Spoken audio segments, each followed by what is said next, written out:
Amar al enemigo. Sería imposible si estamos atrapados en la autosimpatía. Habéis oído que se os dijo: ojo por ojo y diente por diente. Pero yo os digo que no hagáis frente al que os hace mal. Al contrario, al que te abofetea en la mejilla derecha, preséntale también la otra. Al que quiera pleitear contigo para quitarte la túnica, dale también el manto, y al que te exija ir cargado 1000 pasos, ve con él 2000. Da a quien te pida, y no vuelvas la espalda al que te pida prestado. Mateo 5, 38, 42. La práctica de la tolerancia y de la paciencia por la que se aboga en estos versículos, extremadamente similar a la práctica de la tolerancia y de la paciencia que propagan hombres reales como Buda, Krishna, Quetzalcóatl y demás. En el budismo Mahayana, por ejemplo, dentro del contexto de los ideales del Bodhisattva, se dice que cuando el individuo que padece algún tipo de daño, se le anima a responder de forma no violenta y compasiva. De hecho, se puede decir prácticamente, que los anteriores versículos bíblicos podrían incluirse en un texto budista y ni siquiera se reconocerían como parte de las tradicionales escrituras cristianas. Habéis oído que se dijo: ama a tu prójimo y odia a tu enemigo. Pero yo os digo: amad a vuestros enemigos y orad por los que os persiguen. De este modo seréis dignos hijos de vuestro Padre Celestial, que hace salir el sol sobre buenos y malos y manda la lluvia sobre justos e injustos. Porque si amáis a los que os aman, ¿qué recompensa merecéis? ¿No hacen también eso los publicanos? Y si saludáis solo a vuestros hermanos, ¿qué hacéis de más? ¿No hacen lo mismo los paganos? Vosotros sed perfectos, como vuestro Padre Celestial es perfecto. Mateo 5, 43, 48. Estos pasajes nos recuerdan un texto budista conocido como el Compendio de Prácticas en el que Shantideva afirma: si no practicas la compasión hacia tu enemigo, entonces, ¿con quién la puedes practicar? La implicación es que incluso, los animales muestran amor, compasión y un sentimiento de empatía hacia sus seres queridos.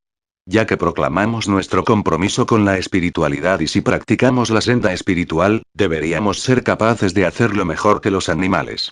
Estos versículos del Evangelio establecen que es de suma importancia desarrollar la actitud correcta hacia el enemigo. Si se puede tomar la actitud correcta, los enemigos serán nuestros mejores maestros espirituales porque su presencia nos da la oportunidad de lograr y desarrollar una mayor tolerancia y paciencia. Será más fácil para nosotros desarrollar la capacidad de compasión. La compasión que estamos tratando aquí, no debemos confundirla con lástima. En su etimología, se puede observar que se trata de un sentido de compromiso con el dolor y el sufrimiento ajeno, y alude a un estado de empatía compasiva con el dolor del otro, hasta un extremo tal que se desvanece toda posibilidad de experimentar placer. Si desarrollamos la capacidad de compasión podemos llegar a través de ella, al altruismo. De modo que, incluso, para la práctica de nuestra propia senda espiritual, la presencia de un enemigo es crucial. La analogía esbozada por el pasaje bíblico a propósito del sol, que sale sobre buenos y malos es muy significativa. Esta es una maravillosa metáfora del amor, de la compasión. Muestra el sentido de su imparcialidad y su naturaleza acogedora sin distingos. Uno siente en estos pasajes que se hace hincapié en la práctica de la tolerancia y de los sentimientos de ecuanimidad para con toda criatura. Para poder desarrollar en uno mismo la capacidad de la tolerancia respecto a todos los seres, y particularmente hacia un enemigo, es importante como condición previa, tener un sentimiento de ecuanimidad para con todos. Si alguien dice que no debemos ser hostiles con el enemigo o que debemos amar a nuestros enemigos, tal afirmación por sí sola no va a cambiarnos.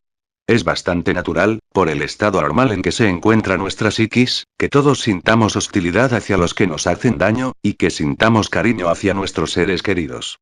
De modo que debemos disponer de técnicas eficaces que nos ayuden a realizar ese cambio. Existen técnicas específicas para desarrollar este sentido de ecuanimidad para con toda criatura viva. Por ejemplo, en el contexto gnóstico, se emplea la eliminación de los yoes del odio, del revanchismo, de la intolerancia, del amor propio, de la autoestima, de estar uno identificado con uno mismo, etcétera, etcétera. A partir de la comprensión de esos elementos inhumanos e infrahumanos, uno puede desarrollar un sentido de ecuanimidad, amor, compasión, tolerancia. Y así practicar profundamente estas enseñanzas de Jesús el Cristo, que nos entrega en estos pasajes del Evangelio de Mateo. Es muy lamentable que nuestra vida emocional se fundamente exclusivamente en la autosimpatía. Lo que quiere decir que el colmo de tanta infamia, es el hecho de que solo simpatizamos con nosotros mismos, o sea, con nuestro querido ego, y sentimos antipatía y hasta odio, con aquellos que no simpatizan con nosotros. Esto se debe a que nos queremos demasiado a sí mismos, somos narcisistas en un 100%. Y en tanto continuemos embotellados en la autosimpatía, cualquier desarrollo del ser se hace algo más que imposible. Por ello es indispensable aprender a ver el punto de vista ajeno, es decir, saber ponernos en la posición de los otros. Mateo 7:12 dice: Así que todas las cosas que queráis que los hombres hagan con vosotros, así también haced vosotros con ellos. Es necesario comprender que lo que verdaderamente cuenta en estos estudios gnósticos, es la manera de cómo los seres humanos nos comportamos interna e invisiblemente los unos con los otros. De tal manera, que aunque seamos muy corteses y hasta sinceros, a veces, si interna o psicológicamente no nos estamos comportando así con las personas, pues entonces, las estamos tratando muy mal, y por lo tanto, nada espiritual y real puede desarrollarse en nosotros. Así tenemos gentes que aparentemente son muy bondadosas, pero arrastran a sus semejantes hacia la cueva secreta de sí mismos, para hacer con estos todo lo que se les antoje. Vejaciones, burlas, escarnios, etc. Incuestionablemente la causa causorum de estos estados psíquicos inarmónicos y desagradables es la charla interior equivocada, que se puede proyectar hacia el exterior.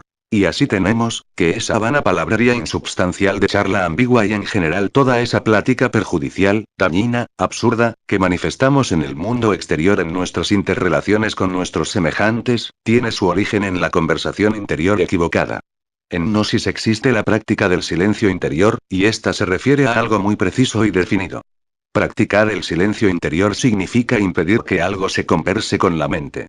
Por ejemplo, en relación con algo que ya está en la mente, sea persona, suceso, asunto propio o ajeno, lo que nos contaron, lo que hizo fulano, etc., no debemos tocarlo con la lengua interior, no debemos tener sobre esto discurso íntimo. Hay que aprender a callar no solo con la lengua exterior, sino además con la secreta, con la interna. Eso es algo inaplazable e impostergable. Muchos callan exteriormente, mas con la lengua interior desuellan vivo al prójimo. La charla interior envenena y causa destrozos en nuestra psiquis, y convierte a la persona en malvada, produciendo en ella confusión. Si se observa la charla interior equivocada, se verá que está hecha de verdades a medias, o de verdades que se relacionan entre sí de un modo más o menos incorrecto, o algo que se agregó o se omitió. Observemos cuán bello es un niño recién nacido, a través de él, lo único que se expresa es su conciencia, su alma. Quienes piensan que un niño recién nacido se encuentra en estado de inconsciencia, están profundamente equivocados. Un niño recién nacido nos ve con piedad, está más despierto que uno, y no solo se da cuenta del modo como vivimos, sino lo que es peor de los horrores que cargamos en nuestro interior, y eso es lo lamentable. Desgraciadamente esa conciencia se va tornando pasiva y termina por quedar embotellada entre los pecados capitales o yoes. Y necesitamos eliminar esos elementos infrahumanos, para obtener lo que se nos enseña. Mas Jesús, llamándoles dijo: Dejad a los niños venir a mí, y no se lo impidáis. Porque de los tales es el reino de Dios. De cierto os digo, que el que no recibe el reino de Dios como un niño, no entrará en él. Lucas 18, 16, 17. Cuando alguien elimina el ego, al yo, queda como un niño recién nacido, pero con gran sabiduría. Está preparado para entrar al reino de los cielos, porque practicó la doctrina crística de eliminar a los mercaderes del templo, los yoes,